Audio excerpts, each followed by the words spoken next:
Hair oil is a big no for us. It will increase the hair fall. इससे बालों में फुंसियाँ हो सकती हैं, चेहरे पे पिंपल्स हो सकते हैं, एंड फायदा जीरो.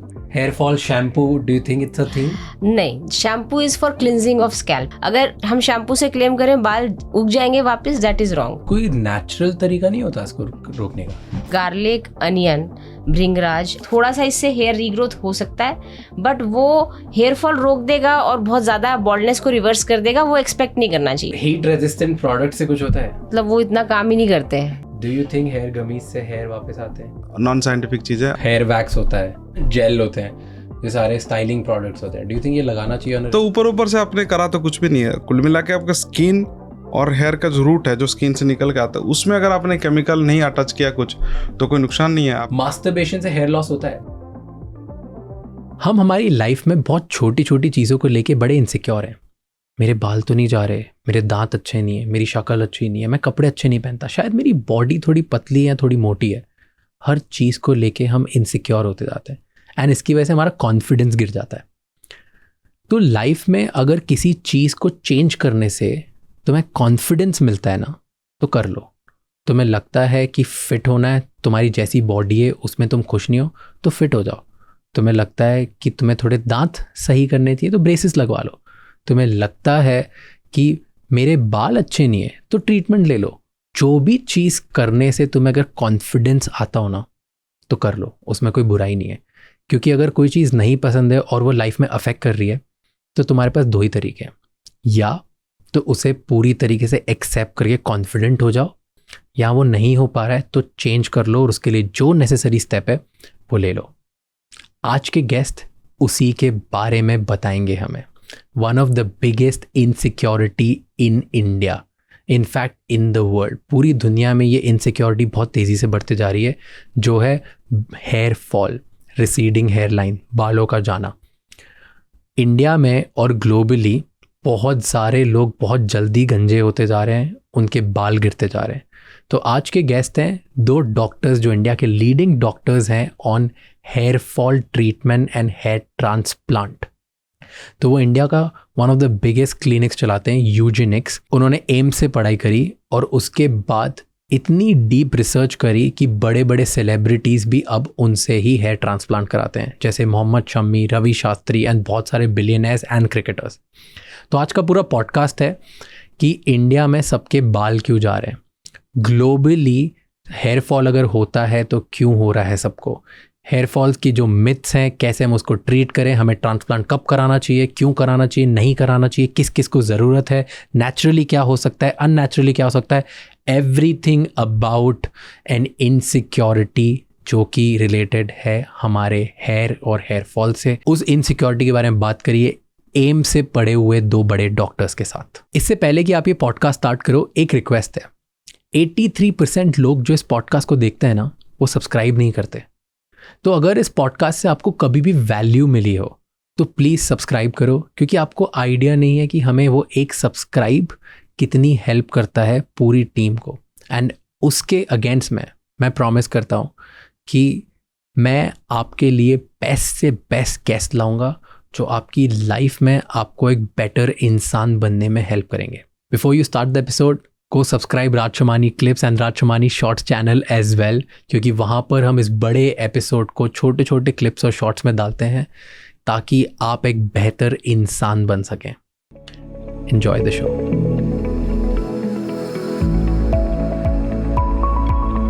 मेरे कमेंट्स देखोगे ना, प्रोग्रेस होते जा रहे हैं वो पिछले 1 साल से, where people have started telling me that okay Raj, तुम बॉल्ड होते जा रहे हो, तुम्हारी हेयर लाइन दिख रही है, ज़्यादा बचे नहीं है बाल, थोड़े दिन में चले जाएंगे, कुछ करो.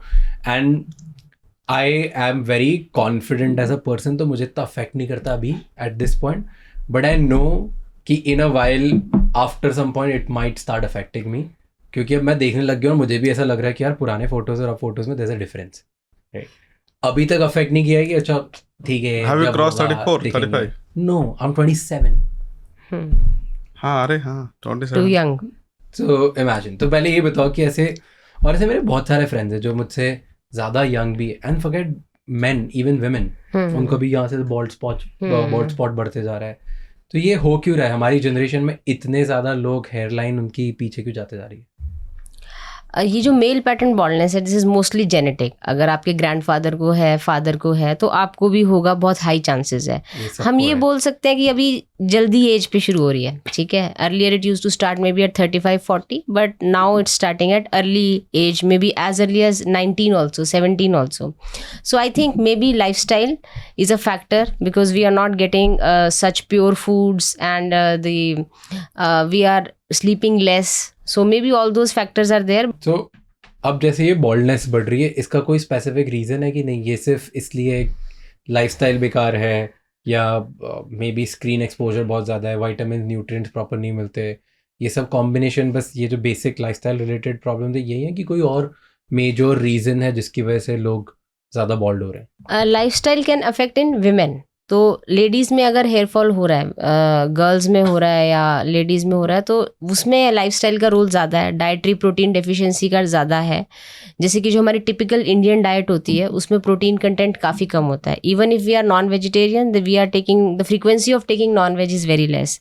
तो प्रोटीन इनटेक की वजह से बाल ज़्यादा झड़ रहे हैं in women. But when it comes to men, वहाँ पे I would say it is genetic. ठीक है, जो पहले भी बॉल्ड होते थे जेनेटिक रीजंस की वजह से, अब भी हो रहे हैं. बट हाँ, अभी लोग अवेयर ज़्यादा हो रहे हैं, पहले बॉदर नहीं करते थे. ठीक है, अभी क्या है, मीडिया में हर कोई आ रहा है, everybody is getting into getting their career in media, so that's why people are getting more conscious, I would say. But हाँ, एंड अब हमारे पास सोल्यूशंस अवेलेबल हैं बॉल्डनेस को कम्प्लीटली रिवर्स करने के. पहले सोल्यूशन ही नहीं था तो लोग बॉदर नहीं करते थे, तो वो भी एक फ़र्क है. बट मेन में आई would say it is more or less the same. प्रीपोनमेंट हुआ है, बट हम ये नहीं बोल सकते कि फ्रीक्वेंसी बढ़ गई है. More than 60-70% of men are affected with baldness at some point in their life. 60-70% of men. हर तीसरा इंसान, लाइक हर 4 में से 3 लोग टेक्निकली आर गेटिंग 70% के आसपास अगर ले तो दैट्स, हाँ, अमंग मेन या हर 4 लड़कों में से 3 सिर्फ एक ही है जो इसको बॉल्ड नहीं. That's crazy. इसको मैं थोड़ा सा ना, एक पॉइंट जो हमेशा मैं बोलता हूँ, आज थोड़ा इसको आपके through I want to clear that, कि हेयर फॉल और बॉल्डनेस दोनों डिफरेंट चीज़ें हैं. ओके. जैसे हेयर फॉल, हाँ, जैसे कंघी में बाल आना या बाथरूम में शैम्पू के बाद बाल आना, तकिए पे बाल आना, उसको लोग यूजुअली जनरली हम लोग बोलते हैं हेयर फॉल बढ़ गया. सो वो एक्चुअली दैट इज़ वो जो हेयर फॉल होता है इमीडिएटली सडनली एक होता है, उसका कोई ना कोई कारण होता है. यूजुअली डाइटरी प्रॉब्लम होती है, या क्रैश डाइटिंग हुई, या कुछ और स्ट्रेस हुआ, या पोस्ट प्रेगनेंसी, पोस्ट कोविड के अगर ठीक ठाक किसी को कोविड हुआ था 2021 में, तो 2-3 महीने के बाद बॉडी का जो स्ट्रेस होता है, उसके बाद 2-3 महीने के बाद हेयर फॉल होता है, गुच्छे गुच्छे बाल आते हैं.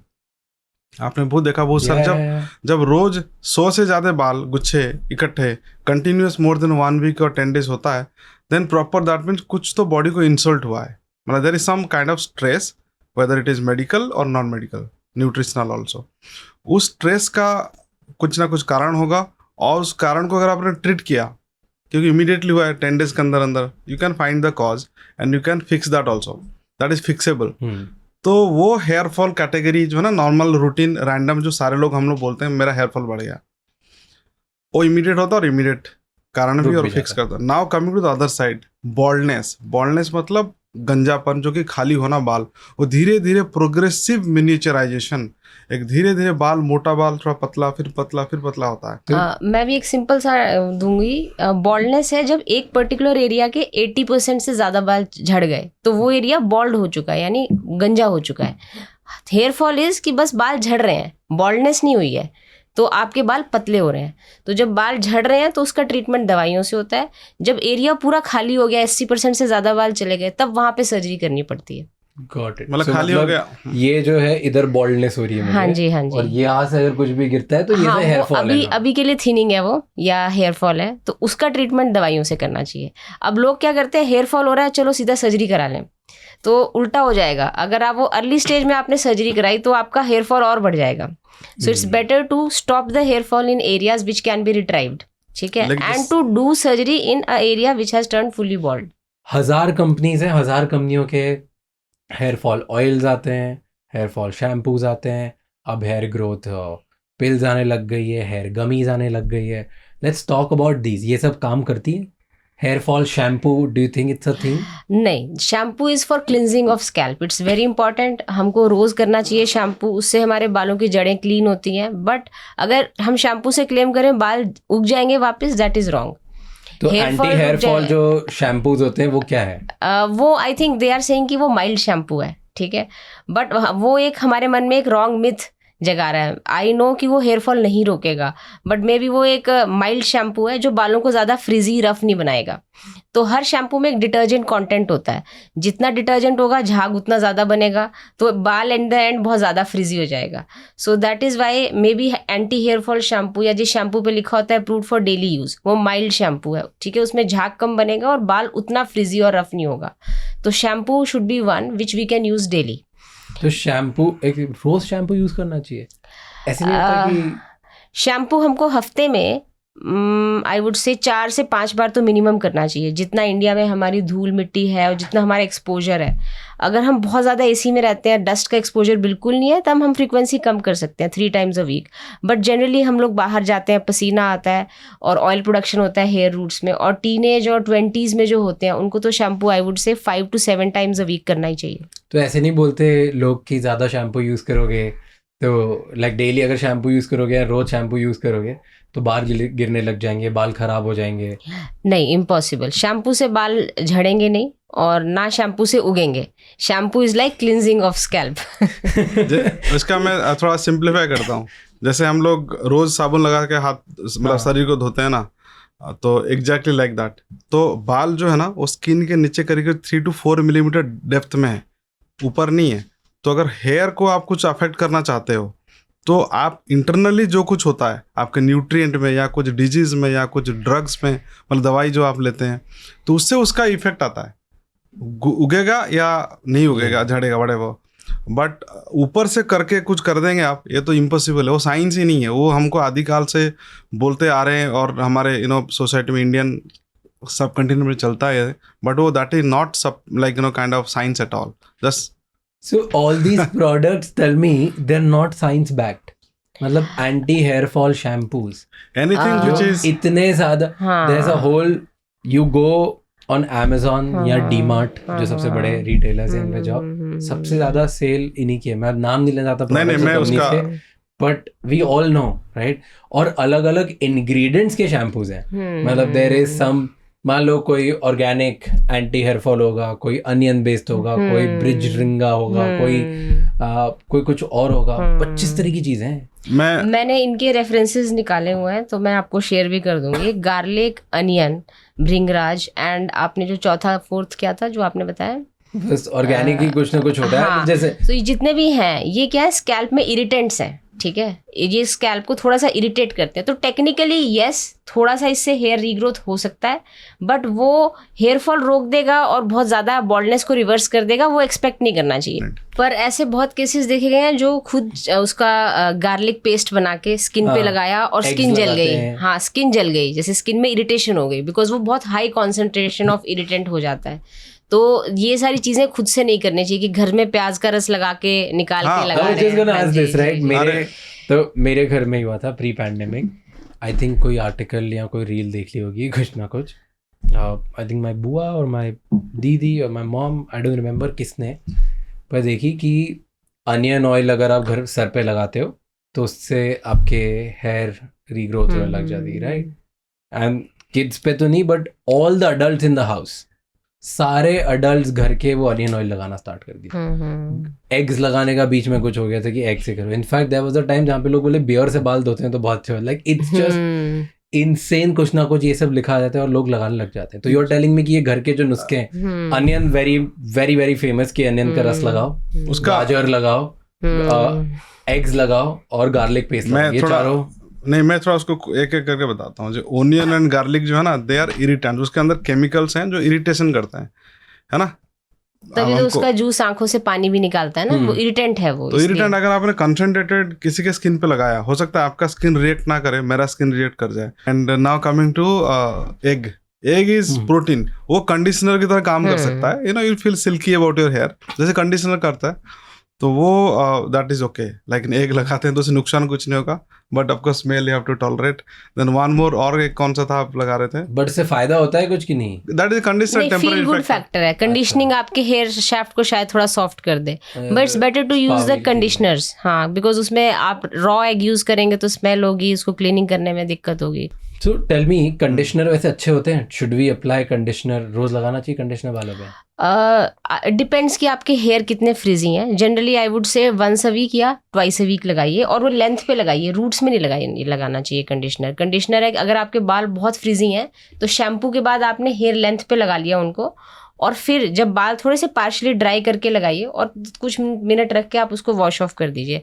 तो जिनके बाल फ्रिजी हो जाते हैं, एंटेंगल ज़्यादा हो जाते हैं, तो they can use conditioner. And a good conditioner should be little bit thick in texture, consistency. तो वंस अ वीक या वंस इन अ मंथ कोई भी लगा सकता है। बट हाँ, जैसे किसी के बाल बहुत छोटे हैं तो उनको नहीं लगाना चाहिए, क्योंकि फिर रूट्स में लग जाएगा, और रूट्स में चला गया तो फिर उसको क्लीनिंग करना दिक्कत हो जाएगी। तो लड़कों के तो यूजुअली बहुत छोटे होते हैं। हाँ, सो लड़कों को लेंथ में लगा सकते हैं, वो भी फ्रीक्वेंसी कम करके वंस इन अ मंथ लगाना चाहिए अगर बाल फ्रीजी हैं तो। अगर बाल फ्रीजी नहीं है तो मत लगाएं। मुझे लगाना चाहिए? नहीं, आप सीरम लगा सकते हैं, क्योंकि आपके बाल ज़्यादा ही छोटे हैं। सीरम लगा सकते हैं, हेयर सीरम। कंडीशनर लगाना चाहिए? कंडीशनर कम लगाइए, हाँ, फ्रीक्वेंसी कम रखिए, but ever suits you. Serum will also take care of the frizziness. तो सीरम जो भी होता है वो आपके हेयर फॉल को ना रोकेगा ना बढ़ाएगा, ठीक है। Serum is a I would say reduces the frizziness, it coats the hair shaft. तो हेयर थोड़ा एक्सप्लेन करो। जैसे बाल रफ है, हम छू रहे हैं तो बाल बहुत रफ फील हो रहे हैं, तो उसको बोलते हैं फ्रीजीनेस। वो उलझ रहे हैं, कंघी करने में दिक्कत हो रही है, ठीक है, बहुत रफ फील हो रहे हैं, फूस जैसे दिख रहे हैं, तो बहुत बिल्कुल ऐसे लग रहा है घास फूस जैसे बाल दिख रहे हैं शैम्पू के बाद, क्योंकि बहुत ड्राई हो चुके हैं। तो ऐसे केस में जब शैम्पू आपने कर लिया, बालों को हल्का सा टॉवल ड्राई करके आप 1-2 बूंद सीरम की लेंथ में लगाइए गीले बालों पे, and then dry them in air, ठीक है, preferably cold air. Hot air नहीं यूज़ करना चाहिए। जब हम गर्म हवा में या हेयर ड्रायर यूज़ करते हैं विद हॉट एयर, तो उससे बाल डैमेज होते हैं, because hair length is made up of a protein keratin, it can get damaged if it is exposed to hot air. So don't use hot air, don't even use warm air. Use air at room temperature. उससे time ज़्यादा लगेगा आपको बाल सुखाने में, but that is better for a long term thing. तो hair serum आप लगाइए लेंथ में। ओके, टेल मी नेक्स्ट एक और जो, बिकॉज हम लोग प्रोडक्ट्स की बात कर रहे हैं, FMCG ऑयल बहुत चलते हैं। 25 तरीके के ऑयल्स आते हैं, राइट? और पहले तो मुझे लगता था क्योंकि अनियन ऑयल बढ़ाएगा, या मान लो क्या पैराशूट कोकोनट ऑयल लगाएगा, या आलमंड ऑयल बढ़ाएगा, लेकिन अब हर एक इंग्रेडिएंट पे ऑयल आ गया है और वो सब यही क्लेम करते हैं कि तुम्हारे हेयर फॉल नहीं होगा, तुम्हारे हेयर बेटर हो जाएंगे। सो ऑयल से कुछ होता है? Oil is a big Contra indication. मेरे हिसाब से ऑयल लगाना ही नहीं चाहिए। ऑयल क्या है कि आपकी हेयर रूट में नहीं लगाना चाहिए बालों में? नहीं, हमारे जो हमको मेडिकल साइंस की जो प्रिस्क्रिप्शन है उसमें यही है कि ऑयल मत लगाइए आप। देखिए क्या होता है, इसकी साइंस में बताती हूँ। हेयर रूट के साथ ही एक ऑयल ग्लैंड होता है जिसको सिबेशियस ग्लैंड बोलते हैं। वो रूट के साथ अटैच्ड होता है। तो a healthy hair root is attached with a healthy sebaceous gland which produces lot of sebum. तो आपने देखा अगर आप 2-3 दिन शैम्पू नहीं करेंगे तो आपकी स्किन में रूट्स ऑयली हो जाता है ना। आपकी फेस की स्किन भी, तो फेस और स्कैल्प की स्किन इंटरकनेक्टेड है। Lot of sebum production happens. In fact you need to cleanse that off. अब आप उसको क्लींस करने की जगह ऊपर से ऑयल लगाएंगे तो आप समझिए आपके ऑयल ग्लैंड्स क्लॉग हो जाएंगे। तो फेस पे आप एक्ने निकल सकता है, ठीक है, पिंपल्स और एक्ने का आउटबर्स्ट हो सकता है ड्यू टू हेयर ऑयल। और स्कैल्प में भी पिंपल्स, डैंड्रफ और बाकी सारी प्रॉब्लम्स क्रिएट हो सकती हैं। But yes, oil is good for body. आप बाकी बॉडी पे ऑयल लगाइए, because body doesn't have that much of hair and body can need oil, body oil to take care of the dryness. But hair oil is a big no for us. It will increase the dandruff, it will increase the hair fall. इससे बालों में फुंसियाँ हो सकती हैं, चेहरे पे pimples हो सकते हैं, एंड फायदा zero. And then there is one more product जो भी बहुत फेमस हो गए स्पेसिफिकली ऑनलाइन मार्केट में, राइट?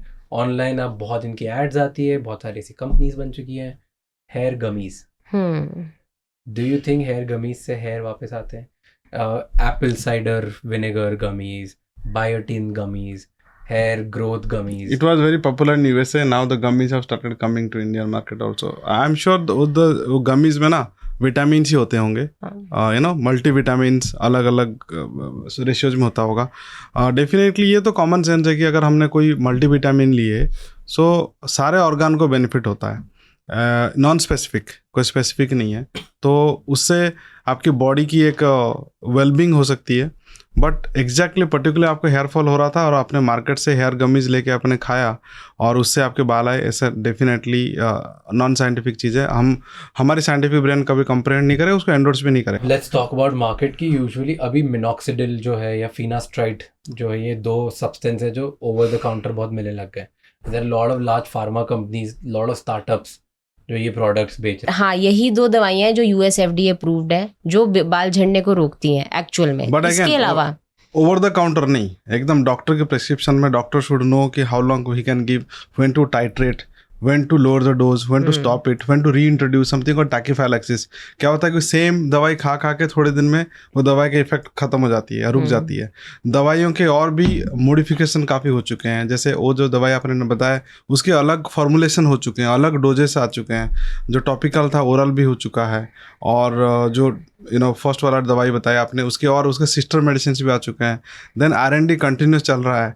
तो इफेक्टिव मेडिकेशंस हैं, but anything which is not prescribed then it is unregulated। तो लोगों को डायरेक्टली ऐसे जो अवेलेबल है दोस्तों से सुन के या ऑनलाइन ऐड देख के या कोई कंटेंट देख के ये डायरेक्टली नहीं लेना चाहिए, एकदम कतई नहीं। तो okay, on this talking about side effects, because I heard this side effect very like 500 times minoxidil का, दैट टेस्टोस्टेरोन बनना बंद हो जाता है, या सेक्सुअल हेल्थ में प्रॉब्लम होती है, या मेन स्पेसिफिकली इरेक्टाइल डिसफंक्शन हो जाता है, या 25 और चीज़ें होती है कि अगर आप मिनॉक्सिडिल लगा रहे हो तो ये सारी चीज़ें होने स्टार्ट हो जाती है। तो इसलिए main should stay away from it until they have kids, or maybe like until they want to keep their sexual life active। ये गूगल करोगे आप तो गूगल पे 15 आर्टिकल इस पे लिखे होते हैं कि this is there. Do you think this is true, false, what is it? ये जो आपने साइड इफ़ेक्ट्स बताए ये फिनेस्टेराइड के हैं, मिनॉक्सिडिल के नहीं हैं। तो जो फिनेस्टेराइड टैबलेट के हैं ये साइड इफ़ेक्ट्स, ये 2 से 3% लोगों को होते हैं, दैट्स ट्रू, उसमें कोई मनाही नहीं है। बट हाँ, द बिग चंक 97 to 98% लोगों को नहीं होते, तो those people should take it. ठीक है, जो 2 to 3% को हो रहे हैं दे आर रिवर्सिबल। आज वो दवाई बंद कर देंगे तो साइड इफ़ेक्ट्स डिसअपियर हो जाएंगे। So this not a permanent side effects. But yes, I would से कि वो 2 से 3% लोगों को जो फिनेस्टेराइड नहीं ले सकते उनको नहीं लेनी चाहिए। सो अगर आप टेस्टोस्टेरोन लेवल्स मेजर करेंगे वो और मोर और लेस सेम रहते हैं। ठीक है, वो कोई ज़्यादा इफेक्ट नहीं होता है। आप कोई भी लैब टेस्ट कर लीजिए वो भी सेम रहता है। फर्टिलिटी लेवल सेम रहते हैं, sperm count remains same. The effect is purely I would say psychological. If a person is saying he's feeling a reduction in the drive, then we have to take it as a yes. Okay, then we have to believe it. There is no way that we can objectively prove the side effect. Okay, we'll come to transplant, but before that I want to cover 2-3 things. One is, do you think कि जो hair wax होता है या जो gel होते हैं, ये सारे styling products होते हैं, do you think ये लगाना चाहिए on a regular basis? इससे कोई नुकसान होता है कि कुछ भी नहीं होता, कर सकते हैं, कोई प्रॉब्लम नहीं? अगर जेल और स्टाइलिंग वाला प्रोडक्ट है, अगर ऊपर ऐसे डॉक्टर आरिका ने शुरू से बताया, जैसे मैं भी आया हूँ, थोड़ा सा हल्का सा मैंने वैक्स हमारे स्टाफ ने कर दिया थोड़ा सा ऐसे सेट करने के लिए बाल को, तो ऊपर से आपने करा तो कुछ भी नहीं है। कुल मिला के आपका स्किन और हेयर का जो रूट है जो स्किन से निकल के आता है उसमें अगर आपने केमिकल नहीं अटैच किया कुछ तो कोई नुकसान नहीं है। आपने ऊपर से कुछ भी किया, थोड़ा बहुत लगा के एनीवे धुल जाना है वो सारा बाद में। बट इतने लोग बोलते हैं कि वैक्स मत लगाओ, जेल मत लगाओ, ऑल मिथ्स अगेन। हाँ, wax and gels are very safe, but उतना ही लगाएं जितना रिक्वायर हो, बहुत ज्यादा ना लगा लें। हाँ, मतलब रूट्स पे ना लगा लें। हाँ जी, रूट्स में बेसिकली, फिर रूट्स में आपका चला जाएगा तो क्लींस करना मुश्किल होगा। So these styling products are for hair length, not for the roots.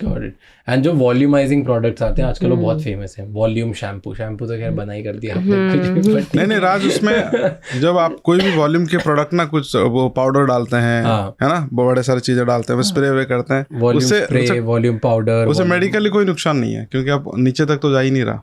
अच्छा, वो क्या करते हैं? वो हेयर माइक्रोफाइबर्स की बात कर रहे हैं, जो एक वो आता है पाउडर फॉर्म में आता है, आप ऐसे डाल लेंगे तो वो बॉल्ड ब्लैक कलर का, तो उसकी बात कर रहे हैं. So that's a totally external चीज, उससे कोई साइड इफेक्ट नहीं है, वो आप लगा सकते हैं. Okay. And hair dryers people have started using on everyday basis. Is it wrong, good, bad? Hair dryer अगर मैं रोज यूज करता हूँ हॉट एयर से मेरे बाल ड्राई करने के लिए, हाँ, it is very bad for hair, because मैंने आपको बोला था गर्म पानी से बाल धोना, ठीक है, और तेज़ गर्म पानी से बाल धोना, that is not healthy, that will damage your hair and hair roots and will accelerate the hair fall. और आप जो हेयर ड्रायर यूज़ कर रहे हैं उसमें आपको कोल्ड एयर का भी ऑप्शन आता है, रूम टेम्परेचर का, उसमें टाइम ज़्यादा लगता है. इनफैक्ट आई वुड से 5 गुना ज़्यादा टाइम लगता है बाल सुखाने में. हाँ, बट वो आप यूज़ करिए. और ड्रायर में भी आगे उसकी एक फिटिंग आती है, एक डिफ्यूज़र वाली फिटिंग आती है जिसमें बहुत स्लो स्पीड में एयर निकलती है, तो आप उसमें धीरे धीरे बालों को सुखाएं, तो इतना आप टाइम इन्वेस्ट करोगे ज़्यादा बाल सुखाने में, instead of using hot air, that is better. और बाल सुखाना भी ज़रूरी है, क्योंकि अगर आपने बाल गीले ही छोड़ दिए कंटिन्यूसली, दिन भर गीले रह गए लेट अस सपोज, तो क्या है वो वाटर बहुत देर तक आपके हेयर शाफ्ट पे पड़ा रहा तो वो बालों को बहुत ड्राई कर देगा. जैसे हमारा हाथ की स्किन भी अगर बहुत ज़्यादा पानी में एक्सपोज हो जाए तो ड्राई हो जाती है. तो ऐसे हेयर को भी सुखाना तो ज़रूरी है, बट ड्रायर आप रूम टेम्परेचर वाला करिए. जो अगर डेली भी यूज़ कर सकते हैं ड्रायर, बट अगर रूम टेम्परेचर वाली हाँ, हीट वाला इज वेरी बैड. हाँ. ये हमारा जो है ना, ये केराटिन एक काइंड ऑफ प्रोटीन है.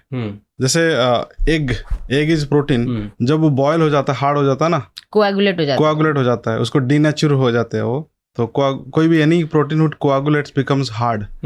सो अगर ये भी प्रोटीन ही है, अगर आपने गर्म हवा लगाया इसमें तो this will become hard, dry and you know that will get damaged. तो जो इसका जो साफ्ट है वो कुछ भी हो सकता है ऑफकोर्स. और स्किन के ऊपर अगर गर्म हवा लगेगी then skin will react in terms of hair fall also. That is temporary but होगा. तो हीट रेजिस्टेंट प्रोडक्ट से कुछ होता है? हीट रेजिस्टेंट स्प्रेज आते हैं, वो हीट रेजिस्टेंट स्प्रेज लगाओ और फिर हेयर ड्रायर लगाओ. नहीं, वो कोई काम, मतलब वो इतना काम ही नहीं करते हैं जो हीट रेजिस्टेंट. हाँ, हीट रेजिस्टेंट स्प्रे क्रीम वो सब कुछ खास काम नहीं करता. इससे बेटर है आप बिना हीट के ही बाल को सुखाइए. और कई लोगों को क्या आजकल है कि जिनके बाल करली है वो स्ट्रेट करना चाहते हैं, जिनके स्ट्रेट हैं वो करली करना चाहते हैं.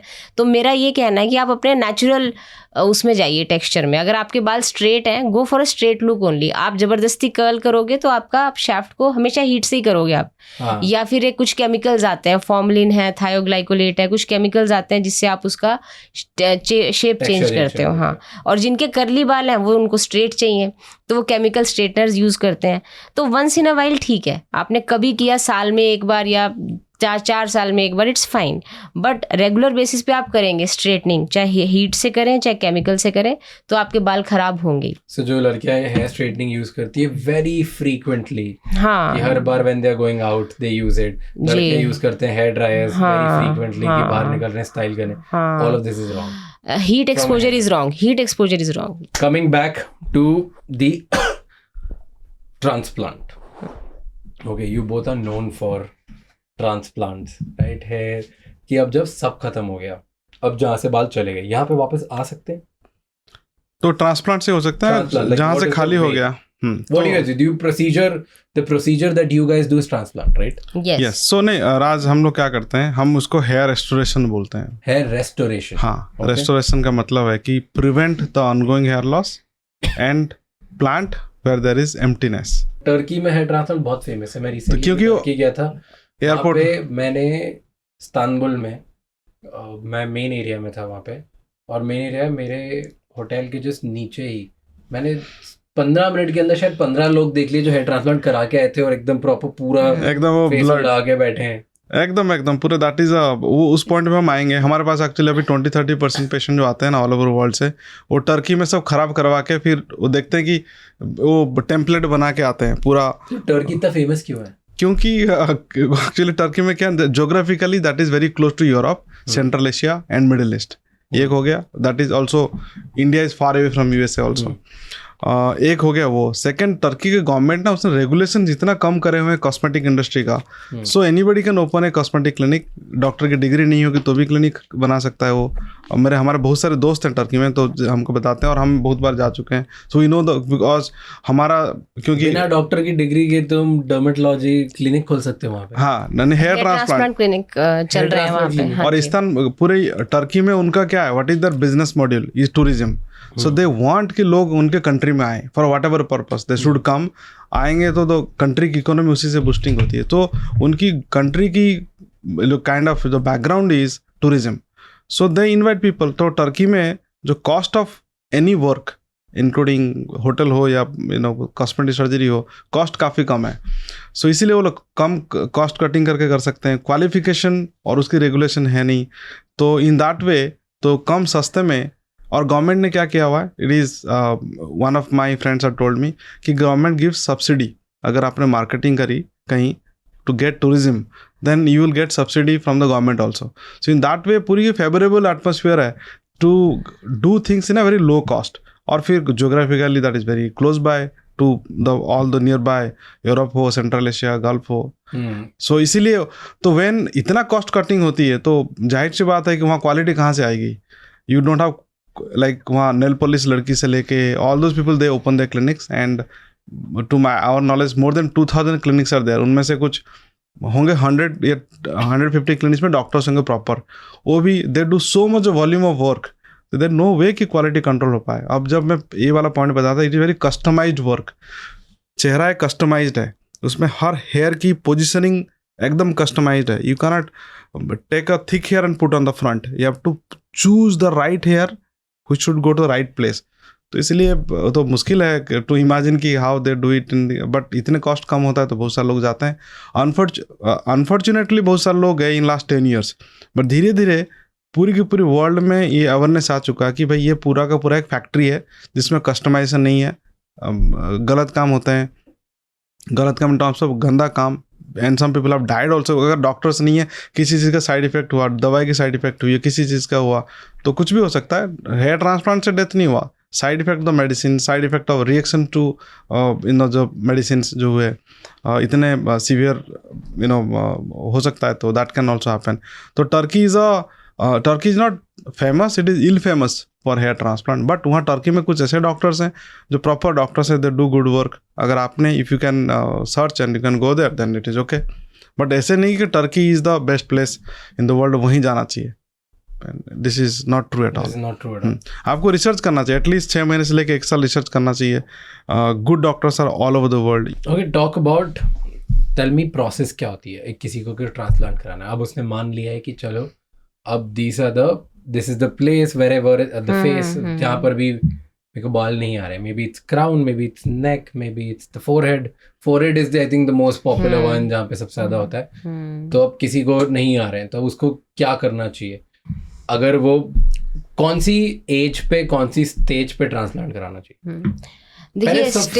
First thing, do you think कि पूरा अगर क्लीन फोरहेड हो तो भी बाल वापस आ जाते हैं, मतलब विद ट्रांसप्लांट? मतलब अगर ये पूरा चला गया हो तो भी आ जाते हैं। और हमारा वो स्पेशलाइजेशन है, इसको बोलते हैं ग्रेड 6-7, जिसमें फ्रंट, मिड और ये क्राउन तीनों एरियाज चले गए हैं, बट पीछे का डोनर अच्छा है, साइड्स का डोनर अच्छा है, उस केस में भी बाल आ जाते हैं। और इनफैक्ट कंप्लीट कवरेज भी हम अचीव कर सकते हैं।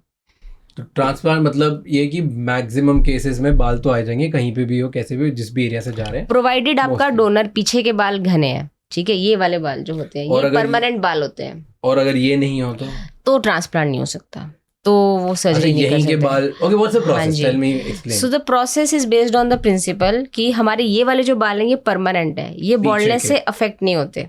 ये पीछे के, हाँ, नेक के जस्ट ऊपर ये वाले और ये वाले, इसको बोलते हैं ऑक्सीपिटल स्कैल्प, इसको बोलते हैं टेम्पोरल स्कैल्प। तो ये वाले बाल कभी नहीं जाएंगे, और ये वाले बाल जा सकते हैं फ्रंट, मिड या क्राउन। आपने देखा होगा किसी का फ्रंट पूरा अच्छा है, सिर्फ क्राउन गया है, किसी का सिर्फ फ्रंट गया है और मिड और क्राउन अच्छा है, और किसी का all the 3 areas get affected. ठीक है, समी के जैसे आपने सामने गया था और क्राउन गया था, बीच में उसका जा रहा था। तो वो बताने, मतलब हर किसी का पैटर्न डिफरेंट होता है। तो सबसे पहले तो हमको देखना है कि वो एरिया में बाल वापस आ सकते हैं दवाई से या नहीं, ठीक है। अगर दवाई से आने का थोड़ा भी स्कोप बाकी है, यानी वहाँ पे रोए रोए बाल हैं, बाल पतले हो रहे हैं, तो डेफिनेटली हमको डॉक्टर को कंसल्ट करके दवाइयाँ लेनी चाहिए और फर्स्ट कोशिश ये करनी चाहिए कि उस बाल को वापस से रीग्रो करने के लिए कोशिश करें। बट अगर एरिया पूरा चिकना हो गया, एज आई सेड कि 80 से 100% बाल चले गए हैं, तब वहाँ पे सर्जरी ही एकमात्र उपाय बचता है। तो वहाँ पे हम सर्जरी कर सकते हैं। अब सर्जरी में क्या है, बहुत सिंपल सी साइंस है। हम पीछे से बाल लेंगे इस तरीके से कि पीछे से लगे ना कि लिए हुए हैं। एक्सट्रैक्शन के लिए एक इंस्ट्रूमेंट होता है, उसको बोलते हैं पंच, ठीक है। तो पंच एक मोटर के ऊपर फिट होता है, तो motor rotates the punch and the doctor holds the motor and the punch and they extract the hair roots from the back side and then they are implanted on the front, okay. So the doctor makes the hairline design, they make the slits, ठीक है, जहाँ पे बाल लगेगा। That is the most crucial aspect, because उससे आपका final outcome determine होता है, ठीक है। तो जैसे जब आपने सोचा कि मान लीजिए मुझे सर्जरी करानी है, first of all you should know कि आप मेडिसिन ले पाएंगे ताकि वो बाल आप लाइफ टाइम इंजॉय कर सकें। पहले तो आप होलिस्टिक अप्रोच पे जाइए कि आप एक healthy lifestyle, a good high protein diet, proper sleep along with the medicine which your doctor will prescribe. क्या आप उसको लेने के लिए मेंटली प्रिपेयर्ड है, ready to commit yourself? If yes, and then you should look at your old pictures. आपका face पहले कैसा दिखता था जब बाल बिल्कुल नहीं झड़े थे? Try to take as many old pictures as possible and discuss with your doctor with the surgical plan. तो doctor on the day of surgery आपकी हेयरलाइन डिज़ाइन करते हैं। तो जैसे कोई बहुत लंबा है, एथलेटिक फेस है, तो थोड़ा सा high hairline, V shaped hairline करेंगे। किसी का फेस थोड़ा गोल है तो हम थोड़ा सा राउंडेड हेयरलाइन ऑप्ट कर सकते हैं। तो हम आपकी पुरानी हेयरलाइन की शेप को रिक्रिएट करना चाहेंगे, उसे थोड़ा डिफरेंट करना तो थोड़ा डिफरेंट भी कर सकते हैं। तो एक बार जब हमने फाइनलाइज कर दिया प्लान, तो फिर हम प्रोसीजर करते हैं। प्रोसीजर लोकल एनेस्थीसिया में किया जाता है, हम पूरा बेहोश नहीं करते। A person remains fully awake during the procedure, ठीक है। और जैसे कि बाकी सर्जरीज में हम पेशेंट को खाली पेट रखते हैं कि एक रात से पहले कुछ नहीं खाना है, बिकॉज एनेस्थीसिया दिया जाएगा। इसमें उल्टा है, हम पेशेंट को बोलते हैं कि आप अच्छे से खाना खा के आइए, सुबह हैवी ब्रेकफास्ट लीजिए, बिकॉज इस सर्जरी में आप पूरी तरह जगे रहेंगे। जैसे आप डेंटल प्रोसीजर में सिंपल डेंटल वो एनेस्थीसिया कराते हैं, dental anaesthesia, same anaesthesia we give on the skin, very safe, very superficial, but it's a time taking surgery. Because जैसे अगर 1000 बाल लग रहे हैं तो पहले 1000 स्लिट्स बनेंगे, फिर 1000 ग्राफ्ट्स निकलेंगे और फिर वो 1000 लगाएंगे। तो it's a time taking labour intensive surgery which goes on for the whole day. तो इसलिए ये थोड़ा सा टाइम टेकिंग हो जाता है। प्रोसेस सुपरफिशियल है, मिनिमली इन्वेजिव है, हीलिंग टाइम बहुत फास्ट है, but it gets boring for the patient to sit through the procedure for the whole day. But वो एक दिन आपने अपने लाइफ के लिए वो आपने कर दिया और फिर 7 दिन आपने कमिट कर दिए हीलिंग के लिए, then you are sorted. Those hair will grow irrespective of anything you do. Then you just have to wait and watch for the results. The results come after 8 to 10 months of the procedure, sometimes 12 months also. और आपने full coverage की बात की थी, तो जिनको full cover करना है, फ्रंट, मिड और क्राउन, ठीक है, तो उनके लिए स्कैल्प के साथ हमको बॉडी हेयर भी यूज करने पड़ते हैं, खासकर बियर्ड के हेयर। मैं ये पूछने वाला था। हाँ जी, तो हम ये वाले हेयर यूज कर लेते हैं उनके केस में, जो unwanted hair of the neck, below the chin, ठीक है, और उसको भी इस तरीके से लेते हैं कि यहाँ कुछ पता नहीं चलता। So, मतलब लेते हैं ऐसे, मतलब क्या होता है, लाइक एक्सट्रैक्ट किया जाता है। अगर मेरे यहाँ से आप हेयर एक्सट्रैक्ट करते हो या किसी के यहाँ से एक्सट्रैक्ट करते हो, तो मतलब यहाँ हट जाएंगे? हाँ, उस पर्टिकुलर पॉइंट पे वो बाल नहीं आएगा, वो एक रूट की तरह एक्सट्रैक्ट किया जाएगा। तो part of skin along with the hair shaft above and the tissues below it till the root। तो ये हट जाए, अगर मैंने यहाँ से हेयर लिया, हाँ, तो ये हट जाएगा, ये बाल यहाँ से परमानेंटली चला जाएगा, लेकिन बट दिखेगा नहीं, आपको पता नहीं चलेगा कि वो चला गया है, ठीक है, अनलेस हमने बहुत ज़्यादा निकाले। अगर हमने 30-50% भी निकाले तो आपको पता नहीं चलेगा, you will feel it is looking the same. 50% में भी पता नहीं चलेगा। हाँ 50%, लेकिन 50% को बड़ा डिफ्यूजली लेना है, लाइक यू नो होमोजिनसली प्लानिंग के साथ। अल्टरनेट आप ले लो, तो जैसे किसी भी एरिया से अगर 50% हेयर ले लिया, जैसे मान के चलो मेरे बियर्ड से या आपके बियर्ड से 50% होमोजिनसली प्लान करके लिया अल्टरनेट, जब वो दाढ़ी ग्रो करेंगे पता नहीं चलेगा कि निकालें। तो मुझे दर्द नहीं होगा? वो लोकल एनेस्थीसिया एक बार हो गया तो नम हो गया, तो ऊपर आपको पता नहीं, आपको तो हैवी सा लगेगा ऊपर, दैट्स इट, बाकी काम चलता रहेगा ऊपर। आप एकदम पूरा टीवी देख रहे हो, वर्ल्ड कप देख रहे हो, या आपने खुद का कुछ ले रखा, आपने वो किया, आप अपना कान पे पॉडकास्ट सुन सकते हो, सब कुछ कर सकते हो। पोस्ट केयर, अब ये बताओ कि वो हो गया 8 घंटे, उसके बाद अब छोटे छोटे जो एक बड़ा it also looks scary. Okay, मतलब एटलीस्ट जो कराता है रिसेंटली एक मेरे फ्रेंड ने कराया, he is 34 I guess. He's 34 and he got it done. And he was पूरे सर पे ऐसे छोटे छोटे डॉट्स हो गए, he got completely bald और छोटे छोटे डॉट्स हैं हर जगह, राइट, और ब्लड सो मैं बता वो उसके अब क्या होता है, मतलब वो पूरा तो आपका डॉट हो गया, तो मैं सोच सकता हूँ उसके साथ कि मुझे सर ऐसे ही रखना पड़ेगा, नहीं वो बहुत ज्यादा स्वेल हो जाएगा, क्या हो, मतलब दिखता तो ऐसा है कि it must be paining a lot, मतलब आप स्क्रैच तो बिल्कुल नहीं कर सकते हो आई गेस, क्या होता है? देखिए, post of pain is I would say 0, discomfort रहता है बट पोस्ट ऑफ पेन नहीं होता, बिकॉज जितने भी छोटे छोटे वुंड्स मैंने बताए वो बहुत रैपिडली हीलिंग फेज में चले जाते हैं, क्योंकि वो बहुत छोटा वुंड है, तो एकदम से ग्रैनुलेशन टिश्यू आएगा और वो एकदम से हीलिंग स्टार्ट हो जाती है। बट हाँ, थोड़ा सा डिस्कम्फर्ट रहता है, वो भी डे 1 पे, ठीक है। तो प्रिकॉशन ये होती है कि आप जब सोएंगे, जहाँ हमने बाल लगाए हैं वहाँ पे कोई टचिंग, रबिंग या ट्रॉमा नहीं होना चाहिए, ठीक है। That is most important precaution, because वो जो बाल लगाए हैं उनको सेट होने में 7 दिन लगेंगे, 100% सेट होने में। तो 7 दिन तक क्या करना होता है, मतलब मैं 7 दिन तक, हाँ जी, इस एरिया को आप नॉर्मली सोइए, ठीक है, कोई दिक्कत नहीं है, बट आप दोनों तरफ बड़े तकिए लगा सकते हैं ताकि आप बहुत एक्सट्रीम राइट एक्सट्रीम लेफ्ट ना हो, आप नॉर्मली सो सकते हैं। बट हाँ, अगर आपने क्राउन कराया तो आप एक नेक पिलो यूज कीजिए। नेक पिलो यूज करने से क्या है, आपका ये एरिया टच नहीं होगा जब आप सो रहे हैं।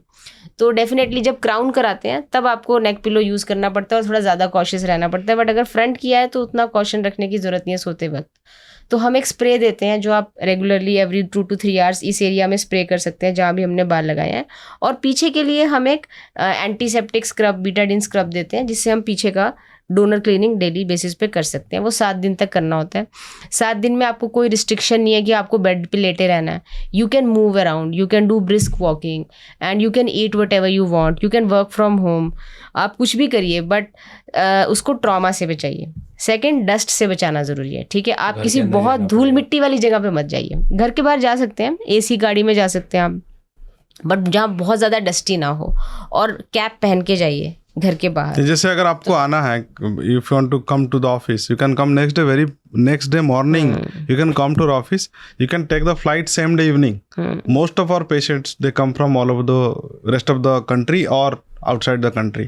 So let's say प्रोसीजर खत्म हुआ 5 o'clock, 10 o'clock की फ्लाइट लेके जाते हैं। हम लोग बोलते हैं कि नेक्स्ट डे मॉर्निंग जाओ ताकि फर्स्ट डे थोड़ा take it easy kind of thing. But lot of people they know that जो वेस्टर्न पॉपुलेशन है उनको पता है, दे नो एवरीथिंग, तो उनको they don't wait, so you can travel. कोई नेचुरल तरीका नहीं होता इसको रोकने का?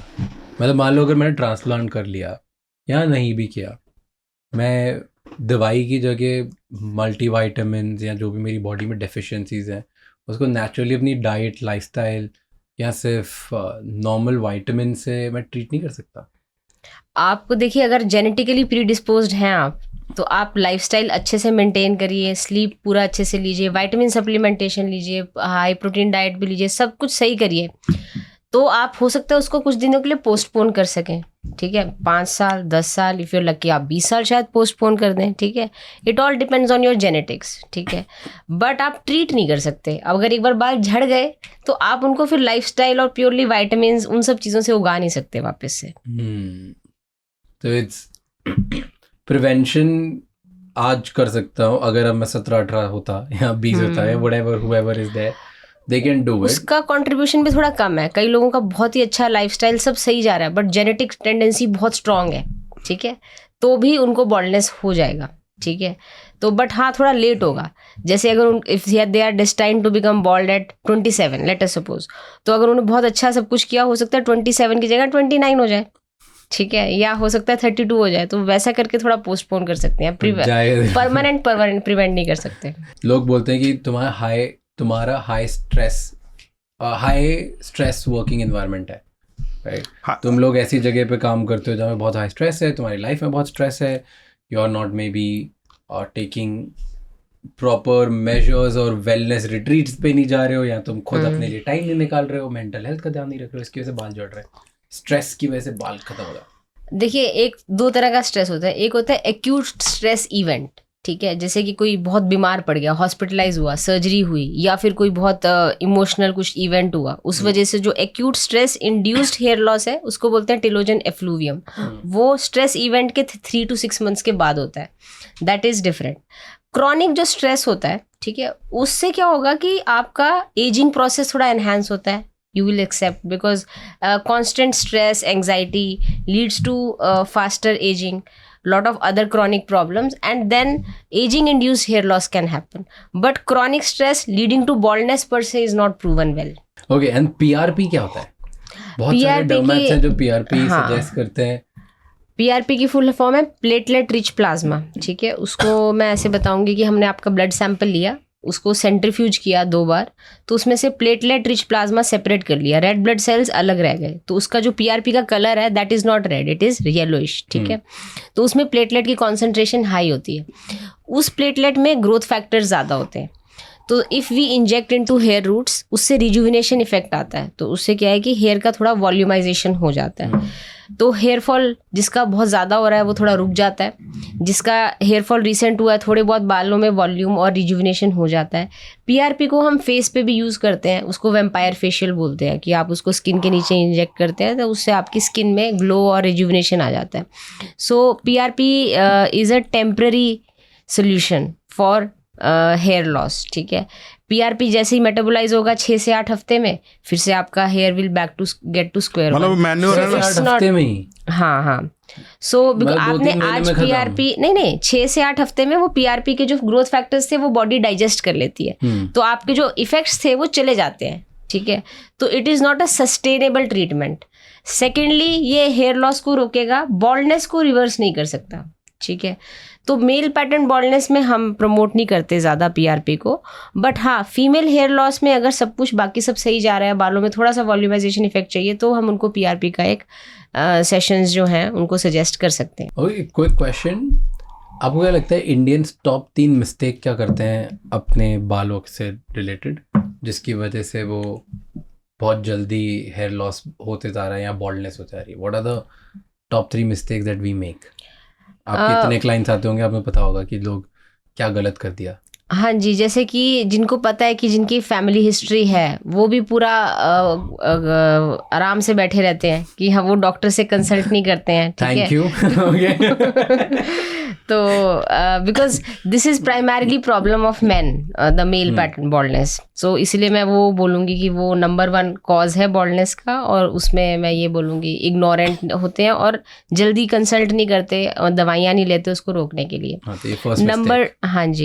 नंबर 2 जो है डाइट, आई वुड से जो मेन और वुमेन दोनों को अफेक्ट करती है, कि हमारी जो टिपिकल इंडियन डाइट है, हम मोस्टली तो वेजिटेरियंस होते हैं, जो नॉन वेजिटेरियंस होते हैं उनकी भी डाइट में प्रोटीन काफ़ी कम होता है। सो प्रोटीन, हमें क्रॉनिकली लो प्रोटीन डाइट पे रहने की वजह से बाल झड़ने का प्रॉब्लम फेस करते हैं। तो अगर आपने बचपन से ही बहुत कम प्रोटीन खा रहे हैं, मान लीजिए केवल दाल खिचड़ी खा रहे हैं, तो दाल से आपको उतना कंटेंट मिलेगा नहीं, you have to add paneer and other things, तो वो भी एक कारण हो सकता है, ठीक है। Third thing is all those myths, investing in hair oils, all those expensive hair treatments they people keep doing and expecting results out of that. So I would say that would be the third one. Okay, Ayurvedic treatments जो होते हैं, बहुत सारे hair oil growth, Ayurvedic बहुत सारे अलग अलग बहुत सारे नुस्खे हैं या बहुत सारी मेडिसिन हैं, बहुत सारे कंपनीज भी हैं जो आयुर्वेदा के ऊपर बहुत ज़्यादा बैंक करते हैं, आयुर्वेदिक साइंस के ऊपर बैंक करते हैं, उससे हेयर ग्रोथ होती है, उससे hair do you think that कि हेयर रिस्टोर हो जाते हैं, रेस्टोरेशन जो आपका वर्ड है?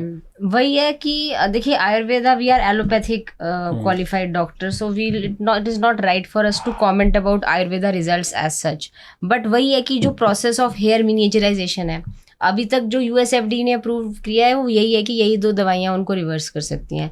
इसके अलावा बाकी Ayurvedic treatments, I think they will promote general wellness, बाकी चीज़ों को वो ठीक करेंगे, उससे शायद थोड़ा बहुत फ़ायदा होता हो, बट एक बार जब बाल चला गया, पूरी तरह बॉल्ड हो गया, तो even Ayurveda cannot regrow the hair in that particular zone. That's like that we would like to stand on that statement कि एक बार चला गया, खाली हो गया, उसमें पौधे ही नहीं है, सो नथिंग विल वर्क। नहीं है तो फिर वो रिकवर नहीं होंगी even with Ayurvedic treatments. Let's move forward to friends. आपने मेरे को एक बहुत अच्छी लाइन बोली कि जब हमारे क्लाइंट्स हमारे सामने दोस्त जैसे आते हैं तो हमें बड़ा अच्छा लगता है, राइट? तो अब तो आपका क्या नेक्स्ट गोल ऐसा है कि सारे क्रिकेटर्स आपके दोस्त हो, अगला वर्ल्ड कप आप फ्री में देखो, हर जगह जाओ? मैंने इस बार भी वर्ल्ड कप भी हमने काफी अच्छे से देखा, क्योंकि मेरे अभी मेन क्लाइंट इंडिया के मेन क्लाइंट बन गए, इंडिया के मेन क्रिकेटर, इंडिया के मेन प्लेयर बन गए in this world cup, specifically Mohammed Shami. तो कैसा एक्सपीरियंस था when all of this started? मेरे को बताओ मोहम्मद शमी के साथ क्या ट्रीटमेंट किया और कैसे स्टार्ट हुआ? जुलाई फर्स्ट वीक में I was scheduled to go to USA. मैं वहाँ था, लंदन में था. लंदन में एक शादी थी, काफ़ी सारे मेरे पुराने पेशेंट्स उनसे मिल रहा था, और वहाँ से मुझे 4 तारीख को, जुलाई 4 को मुझे जाना था, यूएसए जाना था, सॉरी 5 को जाना था. मैं शादी में न्यूकासल में था, तो वहाँ मुझे फ़ोन आया रवि शास्त्री जी का कि अभी जो ना शमी ने वो लिया हुआ ब्रेक. एंड एक्चुअली 2-3 साल से शमी और उनके दोस्तों से बात चल रही थी. अजहर भाई ने उसे बताया था, सबने बताया था. रवि सर का जब बाल आ गया था तो सब तो देख ही रहे थे. तो फिर उन्होंने बोला कि तेरे को कल करना है, मतलब 4th-5th को करना है. मैंने कहा सर मैं न्यूकासल में हूँ, न्यूकासल से लंदन वैसे 2 घंटे की ट्रेन है, और मैं किसी के हमारे दोस्त की बेटे की शादी में था. तो वही वो वाला मैरिज वाला कस्ट्यूम में बोला कि अब भी उठ. तो मैं फटाफट वो ट्रेन में उसी में जाके मैं आ गया लंदन. 9:30 बजे की फ़्लाइट ली. नेक्स्ट डे मॉर्निंग 4 o'clock पहुँच गया इंडिया, और शाम ही आ गया करीब 9 बजे तक आसपास. और फिर हमने 2 दिन उसकी प्रोसीजर चली. उसका एक्चुअली जो सामने से दिखता ना, सामने खाली दिखता, बट पीछे भी काफ़ी खाली था. फोटोग्राफ देखोगे तो करीब काफ़ी खाली था, बीच का भी जाने वाला ही है. तो एंड हमने 4,500 के आसपास ग्राफ्ट 2 दिन में करे, आगे और पीछे सारे. मोस्टली यहाँ से निकले, थोड़े से बियर्ड से निकले हैं. एंड फिर हम जुलाई की बात ख़त्म हो गई. फिर मैंने प्रोसीजर ख़त्म करके फिर मैं अगले दिन यूएस चला गया. उसमें डेफिनेटली मेरे लिए डिफ़िकल्ट था आके फिर बीच में जाना. बट हमने फिर then he joined Asia cup में. थोड़े दिख रहे थे, हेयरलाइन दिख रहा था. बट जो वर्ल्ड कप में शुरू में 4 मैचेस नहीं करे थे. फर्स्ट मैच जो खेला हेयरलाइन थोड़ा ठीक ठाक दिख रहा था जब न्यूजीलैंड वाला मैच था. बट उनका ग्रोथ फेज शुरू हो गया था. तो विद एवरी मैच जो 2-3 दिन में इंडिया के मैचेस आते थे, हर मैच में थोड़े हो रहे थे. और उन्होंने क्या किया कि जब फर्स्ट फाइबर लिया, उसमें बाल तो दिख रहे थे, वो बॉल को लेके ना बाल में ऐसे रगड़ा, और अपने हमारे जो बॉलिंग कोच है पारस हमने उनको दिखा रहे थे कि देखो मेरे सर पे बाल आएगा, और मैंने फाइबर ले ली. And then 2 more cricketers, right? Ravi Shastri ji, वो कैसे आए? रवि शास्त्री कैसे आपके पास है? रवि जी का एक्चुअली क्या था कि उन्होंने उनका करेक्टिव प्रोसीजर है. उन्होंने प्रोसीजर पहले करवाया था, एंड समहाउ इंडिया से कहीं से कराया था. तो उनके बाल इतने अच्छे नहीं थे, तो हेयरलाइन भी अच्छा नहीं था, साइड के टेम्पल उड़ गए थे. बट समहाउ ऐसा नहीं कि आपने एक बार ट्रांसप्लांट कर लिया तो आपने बॉल्डनेस को कॉन्कर कर लिया. आपका बॉल्डनेस प्रोग्रेस भी कर सकता है. जैसे मैंने बोला, अगर आपने मेडिसिन नहीं लिया तो आपके नए एरिया खाली हो जाएंगे. तो कुल मिला के कई बार मेडिसिन काम भी नहीं करते. तो बट एनीवे वो आए, उनको हो गया कितना 1.5 साल हो गया. जो कैसे, मतलब how did you reach out कि वो खुद ही आए? नहीं, उनके बहुत सारे फ्रेंड्स का हमने किया. फ्रेंड्स ने कराया था, तो फ्रेंड्स टोल्ड हिम दैट तो उनके बड़े सारे फ्रेंड्स. उनके एक दोस्त है राहुल रायचंद, हमारे बहुत क्लोज फ्रेंड है. तो उनका बड़ा इम्पॉसिबल वाला था, राहुल रायचंद जी का, बॉम्बे के ही हैं. तो उनका पूरा आ गया. तो उनके दे hang out in the same Bombay gym खाना. तो वहाँ से उन्होंने देखा था कि भाई इसके राहुल के आ सकते हैं. तो ऐसे करके फिर जब वो इंडिया कोच से जब when he kind of resigned from Indian coach, फिर उसके बाद उनके पास टाइम था, तो he got it then. And पूरा का पूरा करीब 4,000 ऑड ग्राफ्ट्स किए हमने पीछे से, और मोस्टली फ्रॉम हिज बियर्ड. वो 6-7 महीने में काफ़ी धीरे धीरे कवर होने लग गया. तो उससे पहले आजहर भाई का उससे पहले हुआ था, आजहर भाई का, अजहरुद्दीन का. तो सामने और पीछे अजहरुद्दीन के हमने भाई के हमने कितने लगाए, करीब 6,000 के आसपास ग्राफ्ट लगे. क्या था कि उनका डोनर तो बहुत अच्छा था, क्योंकि पुरानी सर्जरी कोई हुई नहीं थी. बट उनके जो बेटे के रिजल्ट्स कहीं और से, तो he was unhappy, he did not have much hope. But फिर हमने उनके बेटे का भी साथ और उनका एक साथ वी डिड द प्रोसीजर. बेटे का करेक्टिव था और अजहरुद्दीन सर का तो पूरा खाली था, तो it was easy. So it was his first procedure actually. So and it worked out very well. Yes. Okay. तो हाउ मेनी, कितने क्लिनिक्स हैं अभी इंडिया में, कितने हॉस्पिटल्स हैं या क्लिनिक्स हैं आपके? राज, हमारा जो मेन हेयर ट्रांसप्लांट सेंटर अभी हमारा गुड़गांव में है, दिल्ली NCR. बॉम्बे में एक है, देन अभी Hyderabad is opening, we have Bhubaneswar में छोटा सा सेंटर है but that is primarily for तो अभी कंसल्टेशन। 2 हैं और अभी तीसरा है। हाँ तीसरा। सो बट अभी 2 में कितने डेली कितने ट्रांसप्लांट्स होते हैं और यहाँ मंथली कितने ट्रांसप्लांट? मैं मंथली का एवरेज बता सकती हूँ, एनीवेयर बिटवीन 70 to 90 प्रोसीजर्स मिला के ना। हाँ 35 मतलब डेली ऑलमोस्ट 1 से 2 जी with between all your medical staff together. Yes you do yes. तो around 70 to 90 जी। is नवंबर दिसंबर में ज्यादा होता है, हाँ, छुट्टियां होती है, दिसंबर थोड़ा ज्यादा रहता है, बाहर से लोग आते हैं। इस 70-90 में 60% are from outside India, okay. They are from the US, so वो हमारे हिसाब से they take the dates, but दिसंबर में बिकॉज दे गेट हॉलीडेज, तो December is always little bit more. Wow. So 70-90, I'm just putting 80 as a number. Let's just say that. And what's the cost of per surgery? वो ये actually cost के बारे में आप शुरू में बता रहे थे। एक्चुअली जो कॉस्ट ट्रांसप्लांट कराने कितना लगता है?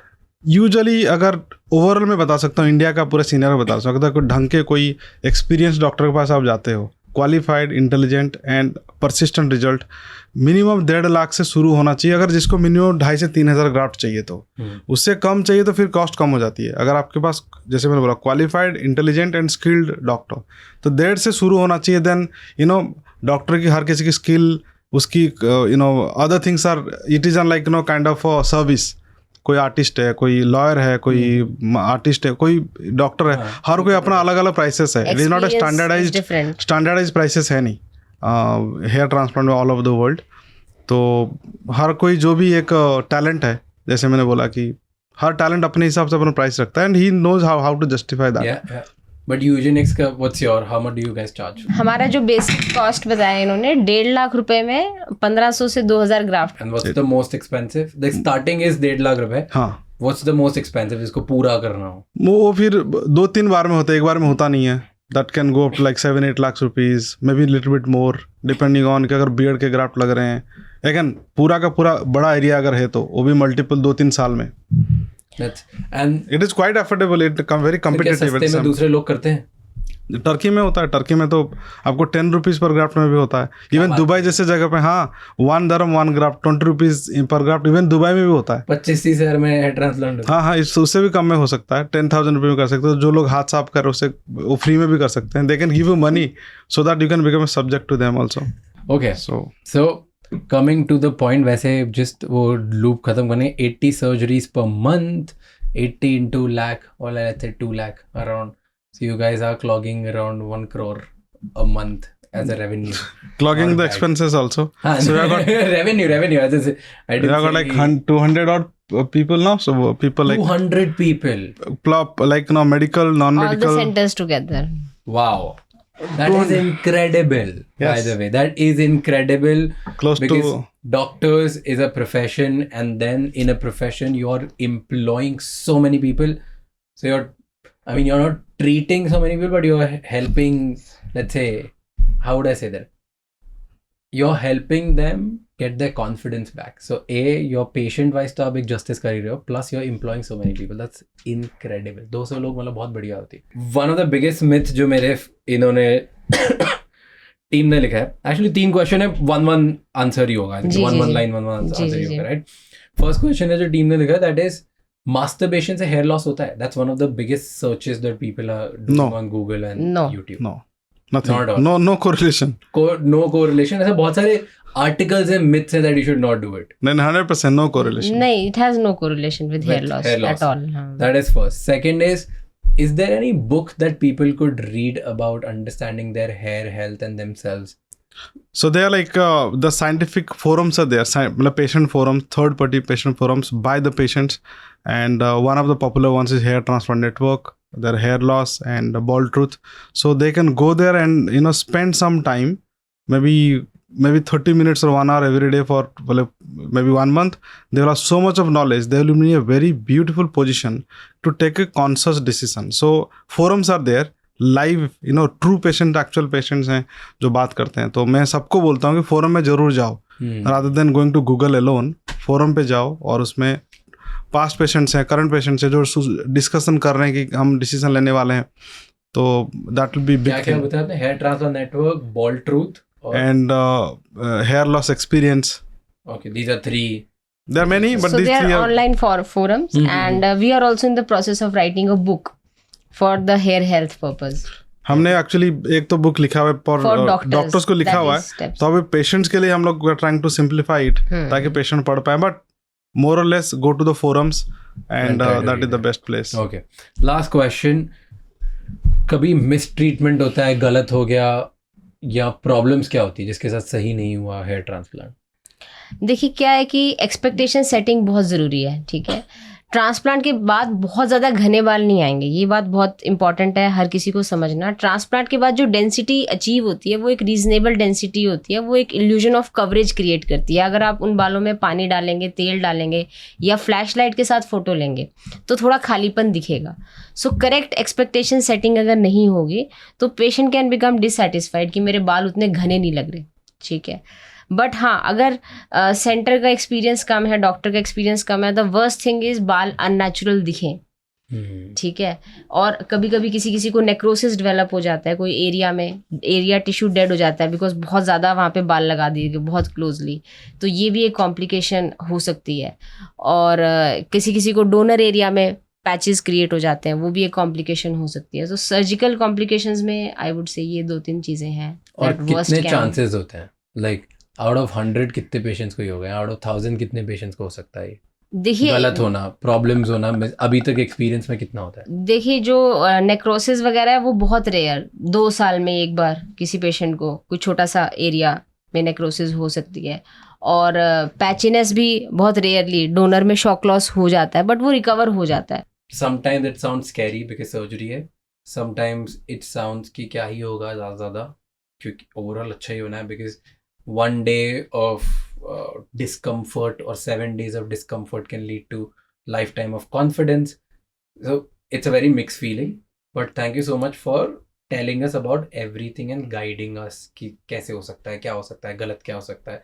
And I'm so happy that बहुत सारे लोग ना ये बताते नहीं कि गलत क्या हो सकता है. लोग बोलते हैं अरे कुछ नहीं करा लो, बहुत अच्छा है, सब पे ये है वो है. I'm so happy कि आप लोगों ने सब बात करी about कि सर्जरी में क्या गलत हो सकता है, नॉर्मल में तुम क्या चीज़ें ले रहे हो वो गलत हो सकता है, मेडिसिन तुम गलत ले लोगे तो क्या हो सकता है. It's very rare to see that people who are technically running a business as well speaking so openly. I think वो डॉक्टर वाला साइड ज़्यादा बाहर आता है, where you want to suggest people more than you want to run a business. So that's very good, क्योंकि लोग बताते नहीं है. And I am very happy that we did this.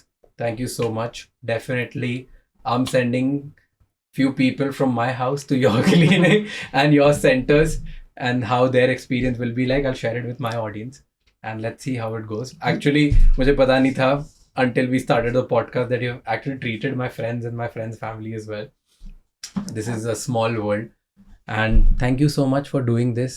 I'm glad that आप दोनों आए, आपने ये किया.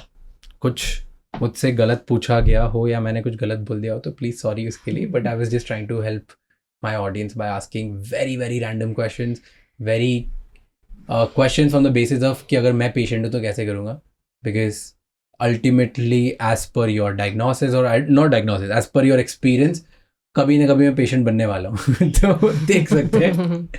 Thank you so much for answering everything. मैं एक लास्ट लाइन बोलूँगा. एक्चुअली हेयर ट्रांसप्लांट करने से पहले एटलीस्ट अगर आपने 1 साल रिसर्च नहीं किया, मिनिमम 1 साल मेरे हिसाब से, मे बी मोर, तो रिसर्च करना चाहिए. Go to multiple clinics, meet many doctors and try to meet many past patients, and online जाना चाहिए.